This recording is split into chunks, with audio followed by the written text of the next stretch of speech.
चलिए पंचकूला से एक बड़ी खबर आ रही है, उसका रुख करते हैं। पंचकूला से इस वक्त की बड़ी और अहम खबर, एक्साइज टैक्सेशन विभाग में गाड़ियों का बेड़ा बढ़ा है। डिप्टी सीएम ने 31 नई गाड़ियों को हरी झंडी दिखाकर रवाना किया। जल्द ही 35 और नई गाड़ियों को भी बेड़े में शामिल किया जाएगा। जोड़ने का लक्ष्य रखा गया है 35 और नई गाड़ियों को। विभाग में नई गाड़ियों का बेड़ा लगातार बढ़ रहा है। चलिए इस बीच एक और बड़ी खबर आ रही है, उसका रुख करते हैं। 2 लाख की रिश्वत के आरोप में गिरफ्तार हुए हैं 2 अधिकारी। गांधीनगर एसएचओ के साथ एएसआई संजीव कुमार को भी गिरफ्तार किया गया। बड़ी खबर यमुनानगर से। यमुनानगर में एक बार फिर से दागदार हुई है खाकी के ऊपर आरोप लगा। एसपी यमुनानगर मोहित हांडा ने कार्रवाई की है। गांधीनगर एसएचओ के साथ एएसआई संजीव कुमार को गिरफ्तार किया। 2 लाख रुपए की रिश्वत लेने के आरोप में इनको गिरफ्तार किया गया। गांधीनगर के एसएचओ और एएसआई संजीव कुमार को गिरफ्तार किया गया है रिश्वत लेने के आरोप में। यमुनानगर से इस वक्त की बड़ी खबर आ रही है। तो एक बार से फिर से आरोप लगा, खुद एसपी यमुनानगर ने यह कार्रवाई की है।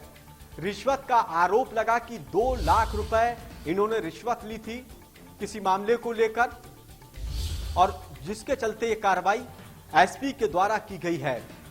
तो इस तरह के मामले जब सामने आते हैं तो फिर पुलिस के कामकाज को लेकर सवाल खड़े होते हैं।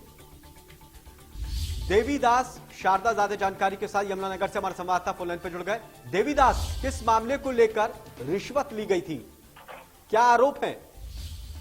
जी बिल्कुल, एक आरोपी पर आरोप थे चैन स्नैचिंग के। उसको पुलिस ने मामला भी दर्ज कर लिया था और उसको जो है पुलिस जांच करी तो थाना गांधीनगर है जांच कर रहा था। तो उसमें आरोप ये लगे कि उन्होंने ये बोला कि आप हमारे को 2 लाख रुपए दे दीजिए, हम आपको कैसे एक आदमी को निकाल देंगे। तो पिता पुत्र का इसमें नाम लिया जा रहा था। तो आरोपियों को यही कहने को उन्होंने कुछ पैसा दे भी दिया था। उसके बावजूद भी जो है पुलिस ना तो उन्हें निकाल रही थी ना केस से फारग करी थी। इसकी शिकायत उन्होंने एसपी यमुनानगर मोहित हांडा को की।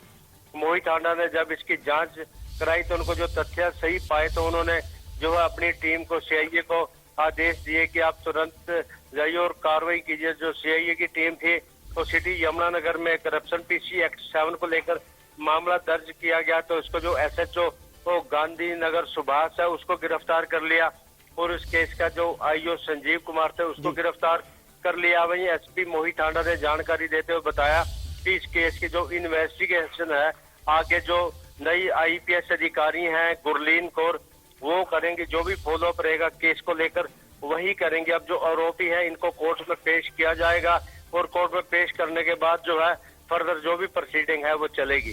जी, लेकिन क्या इन दोनों अधिकारियों से जुड़े जिनके खिलाफ कार्रवाई की गई है, क्या पहले भी इस तरह के इनके ऊपर आरोप लगे थे?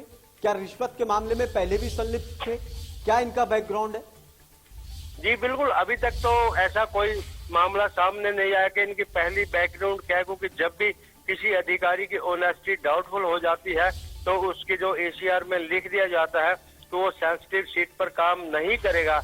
और जिस तरीके से क्योंकि दोनों संवेदनशील सीटों पर थे, एसएचओ की सीट एक अहम जो सीट है अदा करती है, तो ऐसा है कि शायद पहला ना हो। बाकी जो है जो अधिकारी एसपी मोहित हांडा से भी बात हुई तो उन्होंने कहा कि इसका जो ट्रैक रिकॉर्ड है वो निकलवाया जा रहा है। इससे पहले भी कहीं ये किसी केस में लिप्त रहे हैं या साफ कैसी छवि रही है, तो इसको लेकर भी जो जांच है वो जारी है। ये जो सारी जांच है एएसपी गुरलीन कौर कर रही है। जी बिल्कुल, अगर इस तरह की कार्रवाई रिश्वतखोर अधिकारियों के खिलाफ अगर होगी तो फिर जनता का जो काम है वो बिना रिश्वत के होगा। और दूसरी तरफ इस तरह के मामले जब सामने आते तो फिर खाकी के ऊपर सवाल खड़ा होता कि बिना पैसों के बिना चढ़ावे के काम नहीं होता है। जी बिल्कुल, जिस तरह से आप पिछले 1 महीने का ट्रैक देख लीजिए, एसएचओ छडोरा धर्मपाल उनको विजिलेंस ने गिरफ्तार किया। उसके बाद जो है एसएचओ छछरूली उसके ड्राइवर को विजिलेंस ने गिरफ्तार किया। इस तरह से जो है विजिलेंस जांच कर रही थी। हालांकि विजिलेंस का भी यही काम रहता है कहीं कोई रिश्वतखोरी हो तो उसको पकड़ा जाए, लेकिन एसपी यमुनानगर मोहित हांडे के द्वारा खुद ही। चलिए बहुत बहुत शुक्रिया हमसे बातचीत करने के लिए। बड़ी खबर है यमुनानगर से, एक बार फिर से खाकी को दाग लगा।